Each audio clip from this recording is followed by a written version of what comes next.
হ্যাঁ দর্শক, আমি এখন অবস্থান করছি যশোর জেলার অভয়নগর থানার সিদ্দিপাশা গ্রামের একটি যোগীন্দ্র ভদ্রের বাড়িতে। এই বাড়িটি 1971 সালের যখন আমাদের দেশে পাকিস্তানিদের সঙ্গে যুদ্ধ হয়, সেই যুদ্ধের সময় যোগীন্দ্র ভদ্রের বংশধররা যারা থাকতেন এখান থেকে চলে যান। একটা কথা বলে রাখি, এই যোগীন্দ্র ভদ্রকে আবার অনেকে গোষ্ঠকর নামেও চিনতেন বা জানতেন। এই অভয়নগরের সিদ্দিপাশায় থাকতেন এখানে কিছু 350 মতন তাঁতিরা বসবাস করতেন। সেই তাঁতিদের পরিচালনা করতেন কিন্তু এই গোষ্ঠকর। এই গোষ্ঠকর যখন দেশ ভাগ হয়ে যায় তখন কিন্তু তারা চলে যায়, কারণ তিনি এখানে সুতা সাপ্লাই দিতেন। ইন্ডিয়া থেকে সুতা আসতো এবং সেই সুতা আসার পর সেই সুতা থেকে যে তৈরি করতো, যে তাঁতের মাধ্যমে যে কাপড়টা তৈরি হতো, সেই কাপড়টা কিন্তু পরবর্তীতে আপনার ওই ইন্ডিয়াতে বিভিন্ন দেশেও তারা সাপ্লাই দিত এবং সাপ্লাই দেওয়ার পর পরবর্তীতে যখন ওই আপনার দেশ ভাগ হয়ে যায় তখন সব কিছুর দাম মূল্য বৃদ্ধি পায়, যার কারণে তখন আর কিন্তু তার ব্যবসা করার মন মানসিকতা থাকে না। প্লাস ওই সময়ে সে দেশ ভাগ হয়ে যাওয়ার পর সে তো এখান থেকে চলে যাওয়ার পর সেই থেকে এই পর্যন্ত বাড়িটি পরিত্যক্ত অবস্থায় পড়ে আছেন। তবে এই বাড়িতে শ্যামদা নামে একজন থাকতেন। সেই শ্যামদার সঙ্গে আমার বেশ পরিচিত ছিলাম। সেখানে শ্যামদার সঙ্গে অনেক আসছি তার এখানে। তিনি থাকতেন এখানে এই দোতলাতে। এইখানে এই পাশে ঘুরে আমরা ওই দোতলাতে থাকতাম শ্যামদার সঙ্গে। শ্যামদা বেশ ভালো আলাপচারী লোক ছিলেন। তিনি একটু সংস্কৃতি মনা ছিলেন, বেশ তার সংস্কৃতি মনা ছিল। সব সময় সে গানের ভিতরেই ডুবে থাকতো, একটু বাঁশি বাজাতো। তারপর অনেক তার নাটক, গান, কৌতুক এইসবের উপরে আসক্ত ছিলেন তিনি।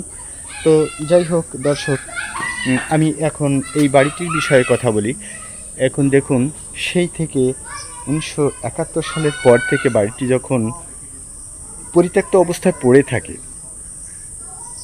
একে যখন সংস্কার না করা হয়, এভাবেই থাকতে থাকতে দেখুন এই বিল্ডিংয়ের উপরে কি পরিমাণে গাছ জন্ম নিয়েছে।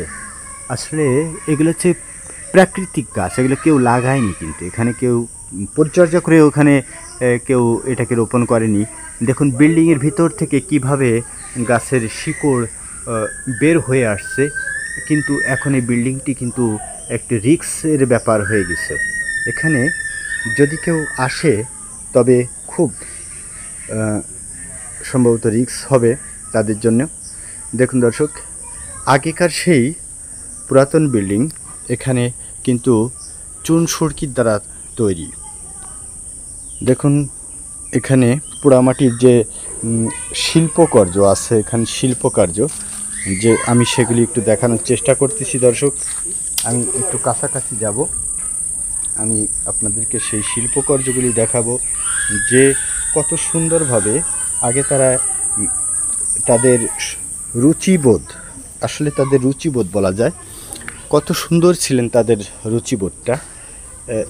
এত বড় একটা বাড়ি করলো, মানে এত সুন্দর তাদের যে নকশা করা। দেখুন আমি দেখাচ্ছি কাছে নিয়ে, দেখুন কি সুন্দরভাবে এখানে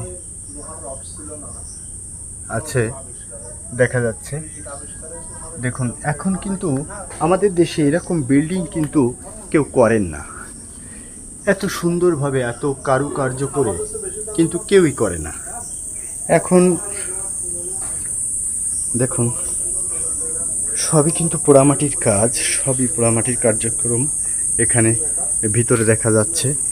এই যে দেখুন দর্শক, এই কিন্তু সেই চুন সুরকি, এটা কিন্তু চুন সুরকি, ঠিক আছে? এগুলি কিন্তু চুন সুরকি দিয়ে তৈরি।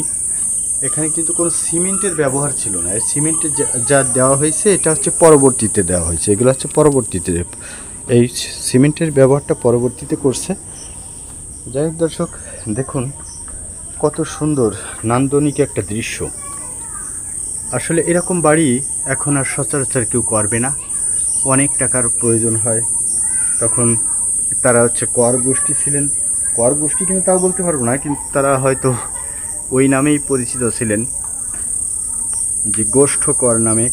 অবশ্য আমি এখনও তাদের পরিচয় সম্পর্কে সব কিছুই জানি না, যার কারণে আমি শুধু গোষ্ঠ করের সম্পর্কে জানতে পেরেছি। তবে আমি এর পরবর্তীতে আমি এটাকে নিয়ে আরেকটু ডকুমেন্টারি তৈরি করব। সেই ডকুমেন্টারিতে আমি চেষ্টা করব তাদের সকল বিষয়ে কথা বলার জন্য, সকল বিষয়ে আমি তাদের বিষয়ে কথা বলবো। তো ঠিক আছে দর্শক, আমি আজ এখানেই রাখছি, এখানেই আপনাদের সঙ্গে শেষ কথা বলছি। তো সবাই ভালো থাকবেন। আর আমি যে ধরনের ভিডিও আপনারা চান আমার কাছে, আমাকে একটু কমেন্টস করে জানাবেন। আমি আমার সাধ্যমতো আমি চেষ্টা করব আপনাদেরকে সেই ধরনের ভিডিও উপহার দেওয়ার জন্য।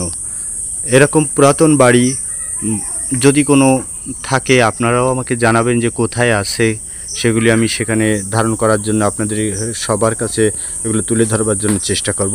তবে ধন্যবাদ সকলকে, আপনারা সবাই ভালো থাকবেন।